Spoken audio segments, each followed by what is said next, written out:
Acabam se referindo a espírito encarnado e a espírito desencarnado.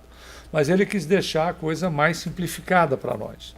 E aí depois vem os autores espirituais que fazem trabalhos complementares à questão da codificação.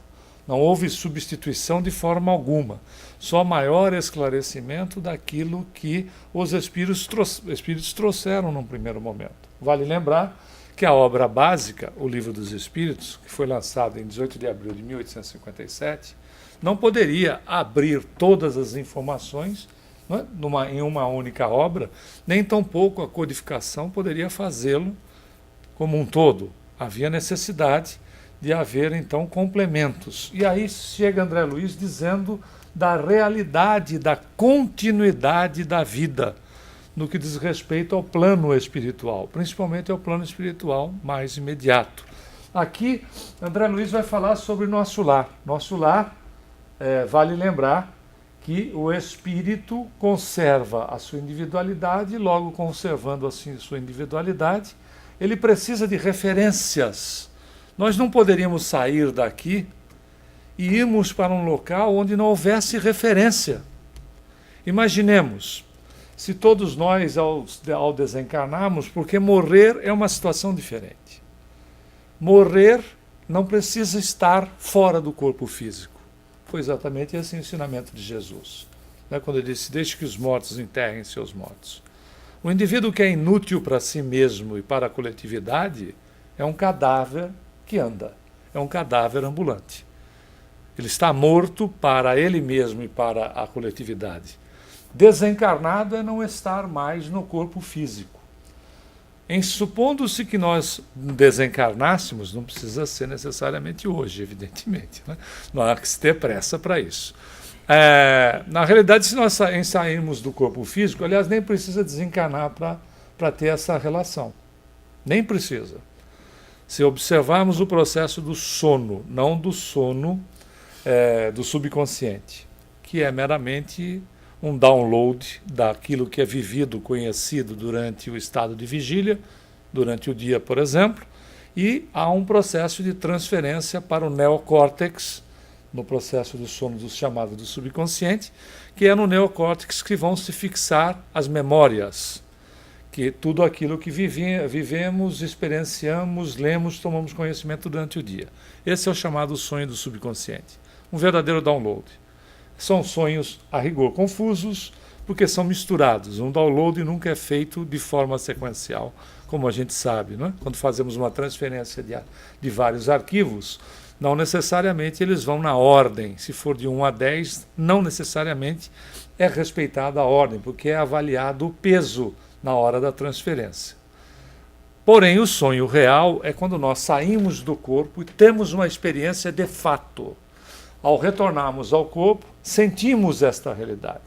E é interessante observar esse aspecto. Quando nós temos o tipo do sonho real, nós vamos verificar que nós não só interagimos com gente que pode estar reencarnada, como também com gente desencarnada. E também temos situações onde nós temos localização, onde nós nos localizamos em ambientes que são semelhantes àqueles que nós estamos quando no estado de vigília.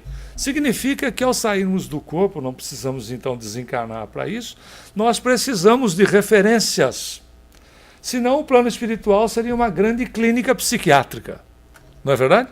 Supondo que a realidade do plano espiritual fosse nós sairmos do corpo físico e ficarmos contemplando Deus, como é que seria isso para nós? Perdemos essa situação de relação com as pessoas, perdemos a relação familiar, perdemos a condição de estarmos vivendo num ambiente que seja um lar, perdemos esta relação. Como é que nós administraríamos isso se essa realidade fosse suprimida de um momento para outro? Percebe? Por isso que André Luiz, então, vai dizer que aquilo que é real para nós no nosso plano, também é real no plano que ele está, sendo que o plano espiritual, conforme palavras do próprio André Luiz, É, na verdade, o original. E que o nosso plano, a nossa dimensão, é uma cópia mal feita da onde nós podemos nos encontrar, não só então depois do desencarne, mas mesmo no processo do sonho, quando a gente faz um desdobramento e tem esta realidade diante de nós. Naturalmente, o nosso lar não é o céu dos espíritas, como o umbral não é o inferno dos espíritas. É uma cidade, como muitas outras cidades. Se nós pegarmos o livro Cidade no Além, ele é um livro da autoria de Igorina Cunha e do Chico Xavier. Fizeram esse trabalho em parceria. A Igorina Cunha fez desdobramentos no processo do sono, mas ela, ao retornar ao corpo físico, manteve a consciência daquilo que viu. Então ela visitou nosso lar várias vezes. Esse é um desenho feito em cima dos desenhos que ela fez. Então ela desenhou aquilo que ela viu e levou para o Chico, que já havia feito essa viagem, desdobrado, e foi conferir com o Chico aquilo que ela havia visto.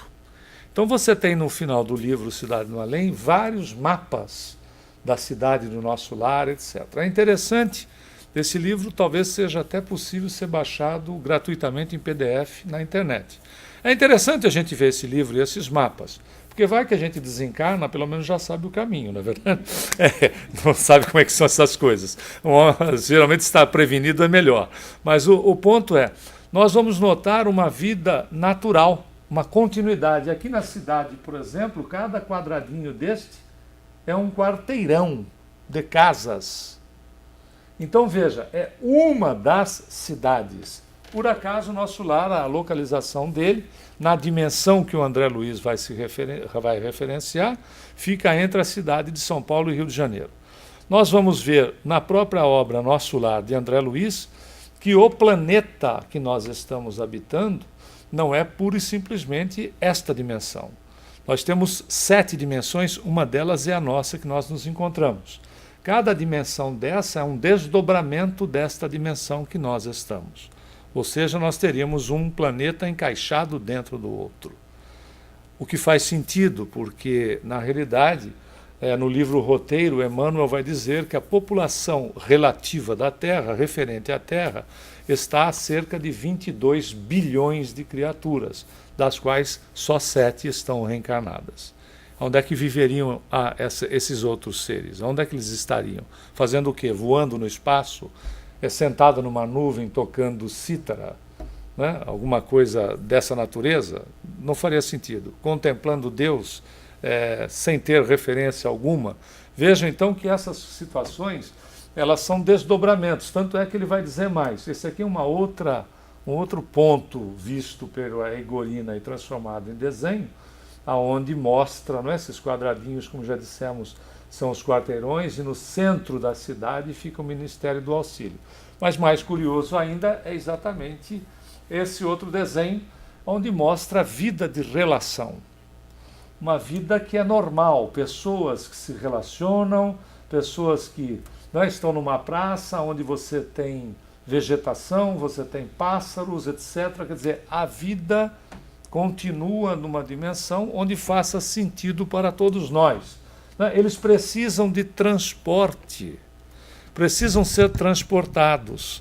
Significa que não são todos os espíritos que, ao saírem do corpo, conseguem levitar, conseguem se movimentar sem que haja transporte.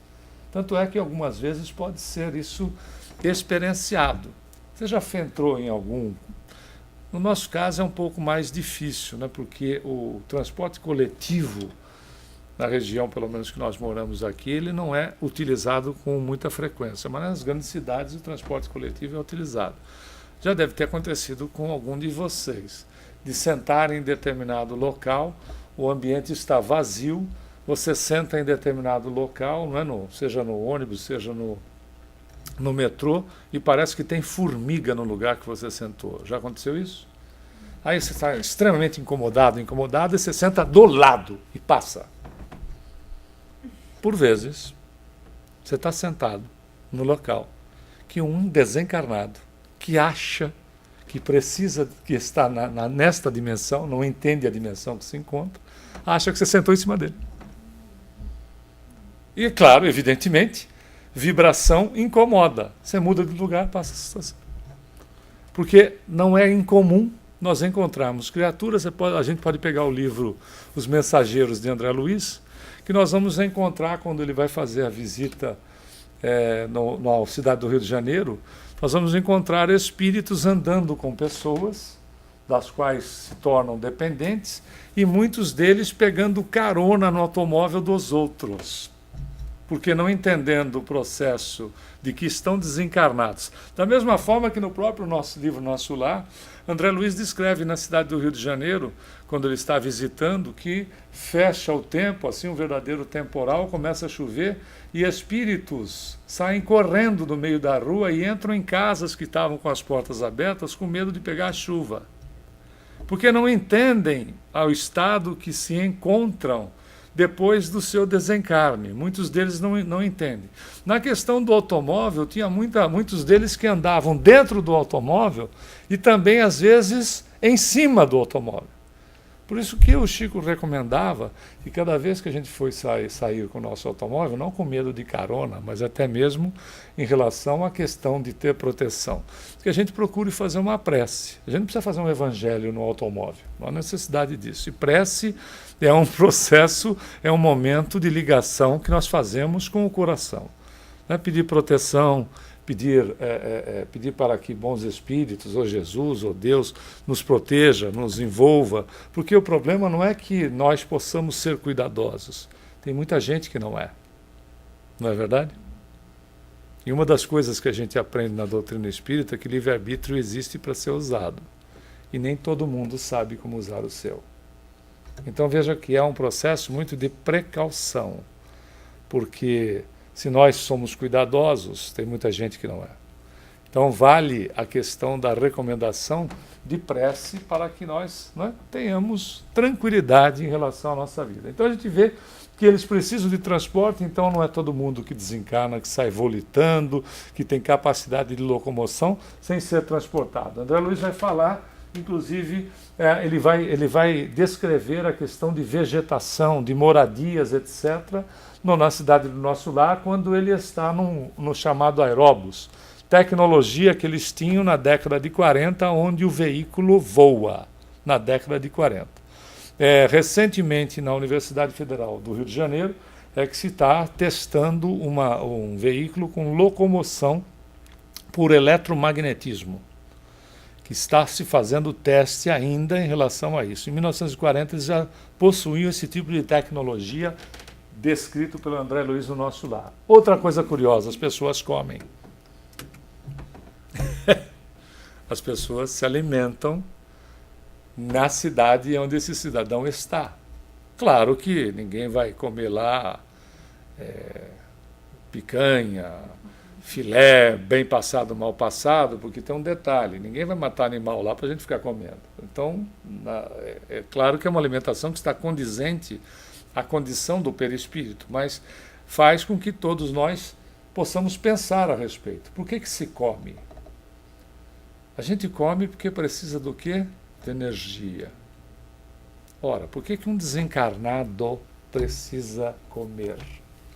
Significa que o perispírito, ou o corpo espiritual dessas criaturas, ainda é suficientemente materializado para precisar de energia. Não é verdade? Senão eles não comeriam. Outro detalhe, André Luiz descreve no Nosso Lar que ele vai dormir. E aí ele se desdobra para se encontrar com a sua mãe em outra dimensão. Ora, para que o indivíduo dorme? Senão para recuperar as suas energias do corpo durante o dia. Percebe como a relação da existência ao sairmos do corpo físico não necessariamente a natureza dá salto? Muita gente aqui já pode ter sonhado que comia ou tomava alguma coisa durante o período que estava fora do corpo, sim ou não? Evidentemente tem uma relação aí da necessidade desse tipo de alimento para manter a organização perespirítica do indivíduo do outro lado, que ele descreve, então, comida, ele descreve jantar, ele descreve almoço, ele descreve dormir, etc., descansar, logo demonstrando que a realidade da nossa existência aqui é uma continuidade ao sairmos do corpo. E aí a gente vai naturalmente se retirar do planeta, claro que a gente sabe que é envolto pelo perispírito. E aqui, claro, isso aqui é apenas um desenho ilustrativo, né? A situação não fica dividida desse jeito. Naturalmente o espírito envolve e é envolvido.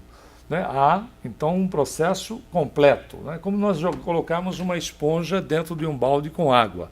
Ela é envolvida pela água e envolve também a água. Naturalmente, essa é a condição do espírito. Aqui, só para ficar didático, ele está como se tivesse só interno, mas ele não fica só interno. Mas a realidade é que no plano material, considerando a questão do corpo e do perispírito, e também do lado do plano espiritual, a situação não se modifica em matéria de corpo. O que pode acontecer é que o dinamismo da criatura influencie no perispírito, que é de material mais plástico, e ao nós sairmos da organização fisiológica, a gente ser mais jovem pelo dinamismo em relação à questão dessa dinâmica mental, ou o contrário também é verdadeiro. Ou seja, nós podemos sair do corpo físico e nos apresentarmos mais jovens porque há uma influência direta daquilo que nós somos nesse corpo que é mais plástico. Como também já dissemos, o contrário é verdadeiro. Vamos para o plano espiritual e aí, como é que se reconhece a criatura? A individualidade pelas comunicações, pelo caráter do indivíduo e pelas aparições desses espíritos que comprovam esta continuidade sem grandes mudanças. Até porque o que é que se leva da Terra? Aquilo que Jesus ensinou, a questão moral, não a questão de usos e costumes, mas os chamados verdadeiros tesouros que Jesus ensinou, onde a traça e a ferrugem não corroem. Por isso que ele disse há mais de 2000 anos, aonde estiver o teu tesouro, aí estará o teu coração. Ou seja, onde estiverem centrados os valores da criatura, é onde a criatura está presa. Essa questão, ele nunca nos ensinou, de maneira alguma, a menosprezar as conquistas. Nunca foi ensinamento de Jesus. Nunca. Ele nunca ensinou menosprezar conquistas que levem o indivíduo à riqueza. Isso foi manipulação de governos para exatamente manter as criaturas que não tinham acesso a situações melhores, mantê-las num cabresto para que não se revoltassem. Isso sempre foi manipulação dos homens. Jesus jamais estimularia o indivíduo a não crescer, porque nós sabemos muito bem que para nós contribuirmos na sociedade, qual é a busca de melhorar-se com regularidade, influenciando na sociedade onde nós vivemos de uma maneira positiva. Aquilo que se faz gera-se emprego, gera-se condições para o semelhante e não só a melhoria para nós mesmos. Jesus nunca combateu isso. Claro que não, nem poderia, porque essa é a lógica da vida. O que ele trabalhou foi na questão do apego, de estar valorizando as coisas mais do que a condição da própria existência como espírito. É se escravizar. Exatamente o contrário. Por isso que ele vai dizer nesse ensinamento. Onde é que tiver o teu tesouro, onde estão centrados os seus valores, aonde estiver o seu apego, é aí que está o seu coração. É onde nós estamos. Tem gente que pode estar apegado ao corpo. Desencarna, como fica? Como fica? Não é verdade? Se está apegado, fica como? Faz o quê? Sai dali correndo rapidinho? Claro que não. Se está apegado às coisas da casa, desencarna, vai para onde? Tem alguém de plantão para dizer, olha, a vida não é bem assim. Como é que ficam essas situações? Né? São questões para a gente fazer para nós mesmos. Como é que fica a criatura que é apegada? Veja, então, não é questão de desvalorizar as conquistas, e sim não se escravizar a elas. E como é que vai se dar a separação da alma e do corpo? Que esse é o ponto. Né? O desencarne não é doloroso na morte natural. que se verifica pelo esgotamento da vitalidade orgânica. É como uma lâmpada que se apaga. Quer dizer que também desencarnar por acidente não significa que o indivíduo sinta qualquer tipo de dor. Desencarnar não dói. Desencarnar é como dormir. A gente adormece e sai do corpo. Desencarnar é não voltar para ele. Tão simples quanto. Para reencarnar, precisa-se fazer programação, verificar se os pais, quando reencarnarem, vão aceitar a gente ou não, porque tem livre-arbítrio, eles podem mudar de ideia. Depois disso, a gente reencarna até se saber como gente. Costuma demorar um bom tempo, não é verdade? Para a gente ter consciência sobre nós mesmos. Para desencarnar, é assim. Nós já fomos numa casa espírita que a pessoa estava tomando um passe e acabou o passe e o indivíduo disse assim, graças a Deus. Graças a Deus. Não aconteceu nada, já estava mais ou menos no graças a Deus assim. A pessoa tinha desencarnado. Não quer dizer que você vai tomar passe hoje que você desencarna, evidentemente. Né? Não se preocupe. Aí, mas na realidade tem uns passos que são às vezes mais poderosos, pode acontecer. Mas na realidade é simples. É uma lâmpada que se apaga. E às vezes nós percebemos isso na vitalidade de pessoas que nos cercam, não é fato? Principalmente quando a pessoa vai alcançando determinada idade, você percebe. Parece que é uma lâmpada que vai se apagando, a vitalidade vai sendo reduzida. Né? Ele não quer dizer que desencarnar desse jeito seja melhor do que o sujeito que sofre um acidente. Ok? Porque depende daquilo que a gente acabou de falar. Nós acabamos de falar. Aliás, não fomos nós que falamos, foi Jesus há mais de 2000 anos. Onde é que tiver o teu tesouro, aí está o teu coração. Não é verdade? Então não quer dizer que a coisa é traumática do nosso ponto de vista, seja traumática para o espírito. E o contrário, por não ter sido traumático, ter sido natural, seja, né, de uma facilidade impressionante. Às vezes as pessoas dizem assim, eu gostaria de desencarnar dormindo, porque aí eu saio do corpo numa boa. Depende. Não é verdade? Depende. Porque a questão do organismo físico não necessariamente revela como está a criatura, o estado mental da criatura. Né? Mas, considerando o desencarne natural, que é a grande realidade, né? A grande maioria das pessoas no planeta vão desencarnar naturalmente, sim ou não? A grande maioria. Os acidentes são minoria. A grande maioria passa pelo processo natural. Considerando-se isso, desligam-se os liames que prendem o espírito ao corpo pouco a pouco. Não é brusco, é natural. Os liames se desprendem, não se rompem. Né? E agora, muita atenção que essas cenas que vão ser mostradas não pode ser imitada, principalmente em casa. Então não repita isso, costuma assustar até fantasma, mas isso aqui, se não for montagem, da montagem enviada para a internet, mostra um indivíduo desencarnando, saindo do corpo. Está vendo? Está lá o cadáver, ele saindo do corpo, se essas fotos não forem montadas. Se forem montadas, também é mais ou menos desse jeito que acontece. Está aqui ele totalmente fora do corpo e o fotógrafo depois que acabou de fazer as fotografias, o estado que o indivíduo deve ter ficado. Mas, na realidade, o fato é que nós dissemos, é um desprendimento rápido para as pessoas menos apegadas à matéria.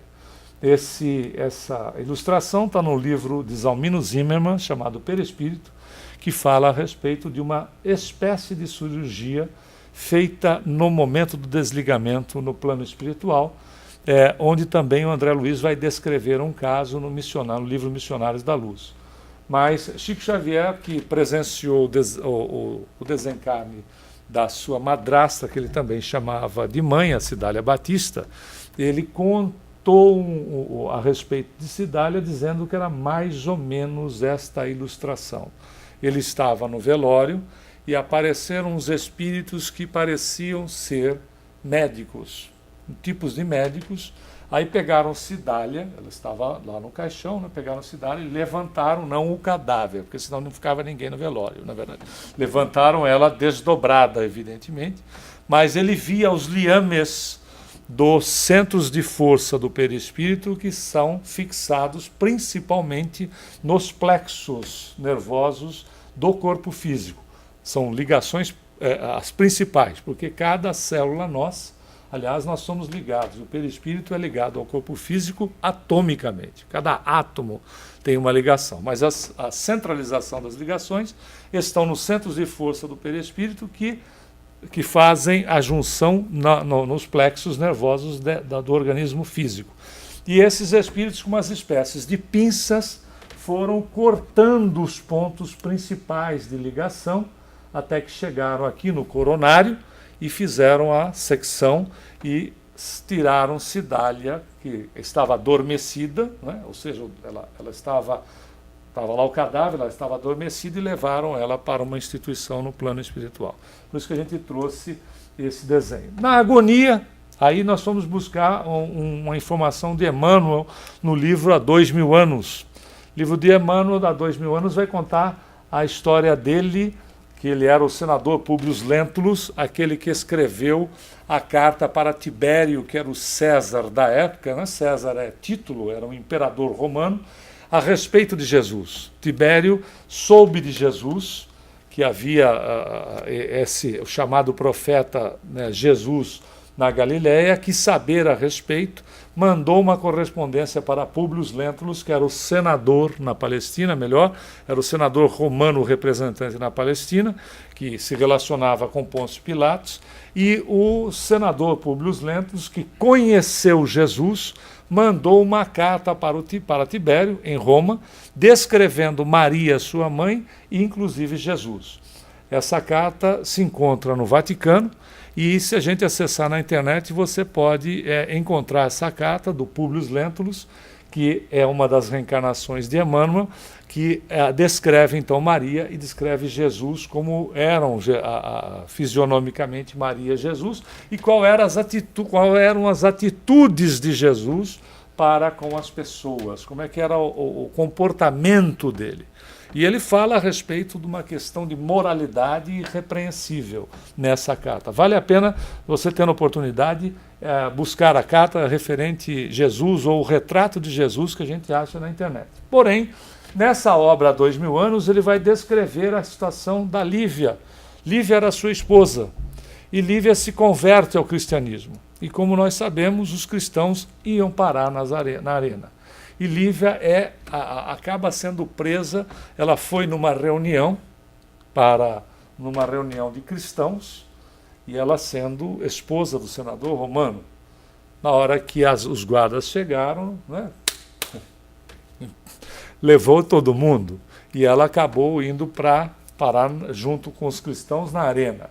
Só que é interessante notar que ele vai descrever que, na condição da agonia do desencarne, a alma pode deixar o corpo dependendo da evolução, que pode continuar funcionando como uma máquina, independente do indivíduo já estar desencarnado. Ou seja, se o eletroencefalograma der traço, o indivíduo já desencarnou, independente de pulmão ou coração, ou seja, a circulação, continuar por mais alguns minutos. É a mesma coisa que desligar um aparelho elétrico, em vez de desligar ele no plug, e você puxar o fio na tomada diretamente. Enquanto está passando energia, ele funciona alguns segundos. Não é assim que acontece?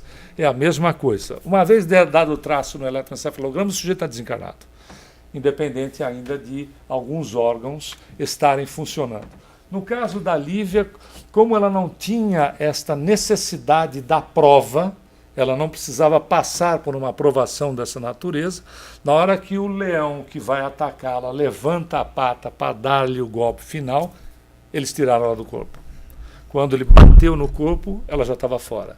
Ou seja, porque não havia necessidade de prova de desencarne dessa maneira. Não havia necessidade de passar por esse tipo de situação. Então, por isso que a gente colocou aqui, conforme a evolução, a situação da agonia pode sequer ser sentida. Tanto é que em alguns casos, até mesmo são relatados de pessoas que desencarnam e dão comunicação através de um médium, ainda com o cadáver estando ainda nem sequer sepultado. Dependendo da situação, isso então coloca para a gente pensar a respeito da eutanásia, né? Que se visa a questão de aliviar a dor. A pergunta é de quem? Não é verdade? De quem?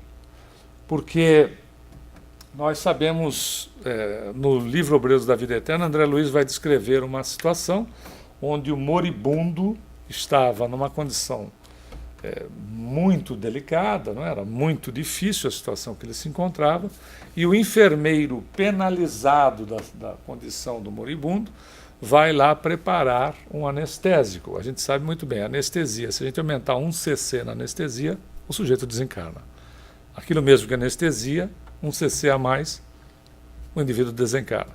E aí ele vai, então, preparar o anestésico, e os mentores espirituais que estavam assistindo a cena começam a sugerir para o enfermeiro que ele não faça isso, que ele não tome essa atitude. Mas uma coisa é receber inspiração de espírito e outra coisa é livre-arbítrio, né?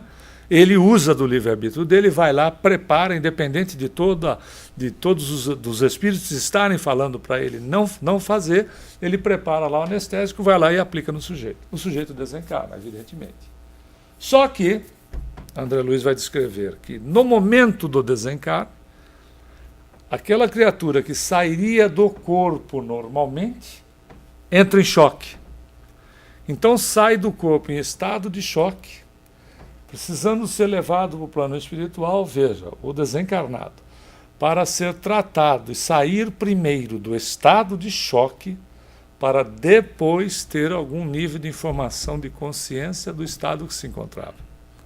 Então a pergunta não é uma questão pura e simplesmente de vamos resolver a situação. Por vezes é a necessidade que a criatura tem para deixar o corpo de uma maneira suave, e precisa, nessa situação, desta prova para ele, que pode ser, de repente, pode estar refletindo sobre a sua própria existência.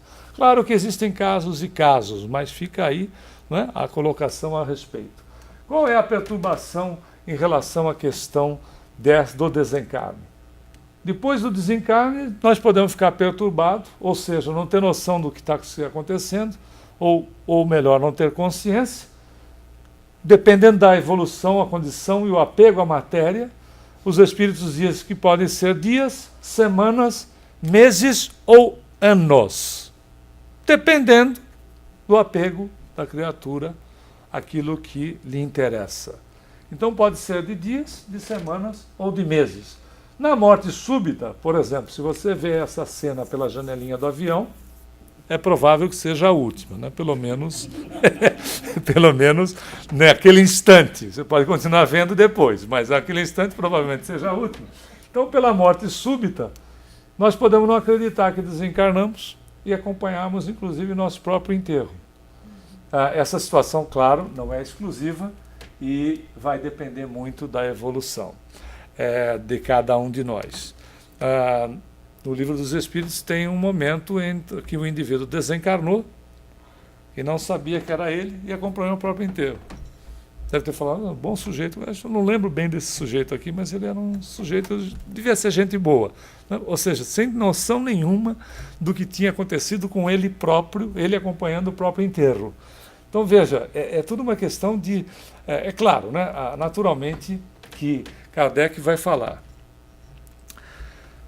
O fato de conhecer a doutrina simplifica, facilita a condição do desencarne. Ele faz uma comparação feliz em relação à questão de uma viagem para a China. Se nós formos para a China falando mandarim, vai ficar mais fácil a comunicação, não é verdade? Nós que somos brasileiros, muitos podem ter vindo para os Estados Unidos e às vezes podiam não, na época que vieram, não quer dizer que sejam todos, não dominar necessariamente o inglês, não é fato? Em dominando o inglês, não ficaria muito mais fácil? Não é verdade? Claro. É o óbvio. Se a gente for para a China, formos convidados para a China, se a gente for falar mandarim, entender o mandarim, a vida vai ficar mais fácil. Não? Nosso nível de comunicação fica mais fácil. Não é verdade? Isso é racional, isso é lógico.